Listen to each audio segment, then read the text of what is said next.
Hi everyone, this week your lab is edible chemistry. So chemistry is fun when you can actually eat it, right? We do that all the time. So there's a few videos linked in here, but you're going to do two activities in this lab, and you want to keep in mind that because we are actually eating things today, that you have proper food safety and cleanliness, because you have to have extra levels of purity and cleanliness when you're working with edible chemistry. And so first thing you're going to do in part A will be choosing a video from a playlist about a specific food. And then the second thing you'll be doing is actually cooking something and designing an experiment around whatever it is you're cooking. I've got links to a couple of scientific method kind of approaches to cooking, a couple of my favorites, and feel free to share if you have something else. So again, two different parts today, and I could say A and B instead of 1 and 2. We'll look into chemistry of a common food, and then we'll look into how can we play around with the chemistry of cooking something common, and also be making observations. So the chemicals and equipment will vary depending on what you choose to do today.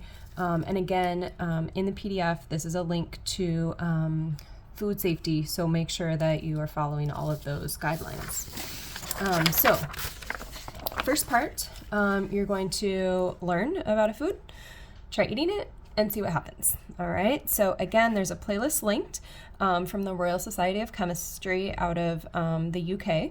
And so you're gonna watch that, and then you're gonna find food from the video, eat it, and make your own observations. So for example, the first video in the list is about the heat is on, and it's about capsaicin in chili peppers. So say you really like hot, spicy food, you watch the scientists talk about the food, and then you eat a pepper, and you observe what happens, okay? So that should be pretty quick and easy, and you'll learn something new about a food. For part B, you're going to not just learn, but now you're gonna actually cook something, okay?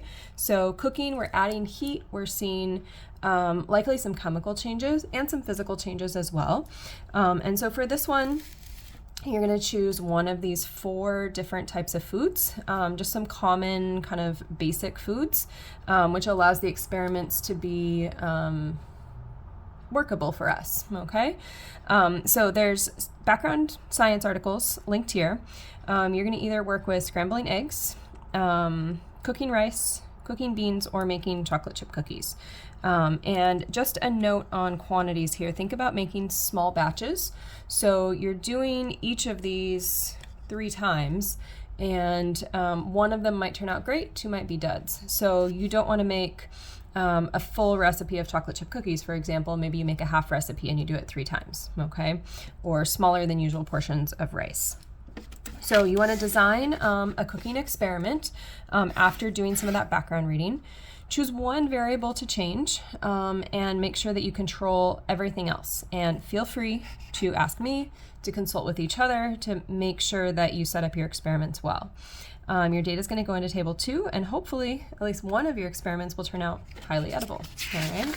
So where your data is going, for part A, where you're learning, eating, observing, you're going to tell me which video you watched, 3 important chemistry facts, draw a chemical structure, so copy from whatever you see in the video, whatever that structure might be, and then you're going to eat a sample of the food or do something related to the food that you saw in the video, because it's never enough to just see it, you actually want to do it, right? Like, does eating a really hot chili pepper actually make me sweat a little bit, okay?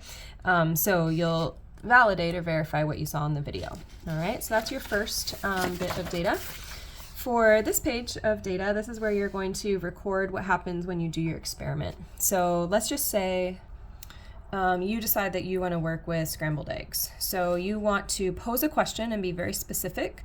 And so I might say, how does adding acid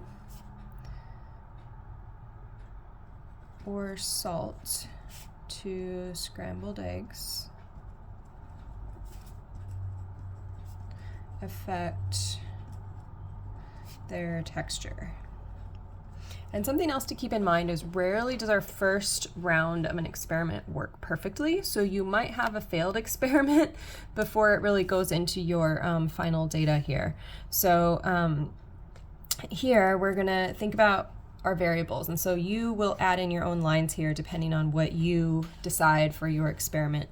So I might use 1 egg for each of these. I might cook on medium. And then the thing that I'm going to add, and I might use the same pan. All right, the thing that I'm going to add will be something else. So this would be the quantity of eggs, the type of pan, and then what I add. So for each of these, 1 egg, 1 egg, 1 egg. Heat is going to be medium, medium, medium. Same pan, okay, whatever little skillet you have. And then on the first one, this would be my negative control. What if I add nothing to that egg, okay? On the second one, what if I add a 1/2 teaspoon of salt before scrambling?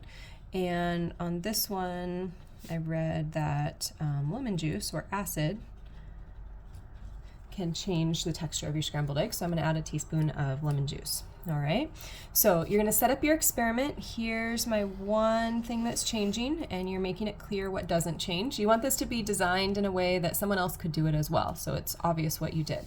And then you're gonna make your observations. Observations might be before, during, after, just anything and everything that you're observing as you do this experiment.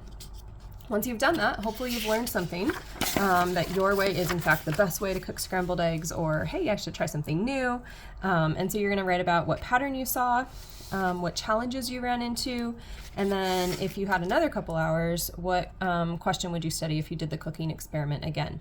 So maybe you say, you know, I wanna try it on different amounts of heat. So maybe I'm gonna try with low heat instead. Or maybe you say, I wanna add milk versus cream. So maybe something like that. And then make sure that you take some pictures, whatever food you chose to eat, and then your final cooked results from your Part B experiment. So I hope you have some fun with edible chemistry, and I'll look forward to seeing what you learn.